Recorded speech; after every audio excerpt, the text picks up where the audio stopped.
I'm just north of Ada right now at my house. Standing, it's about 2.5 inch accumulation. I guess my porch is a good 6 inches, if not deeper. Very heavy snow falling, very rapid. Is also wind chill's definitely in the negatives. It is extremely cold. I'm about to go inside. I literally can't feel my fingertips. I've only been out here for a minute. And I am covered in snow. And I've only been out here for about 5 minutes, if that.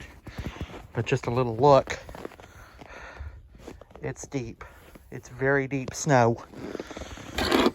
About an inch every hour is what I'm guessing on my accumulation based on a ruler. So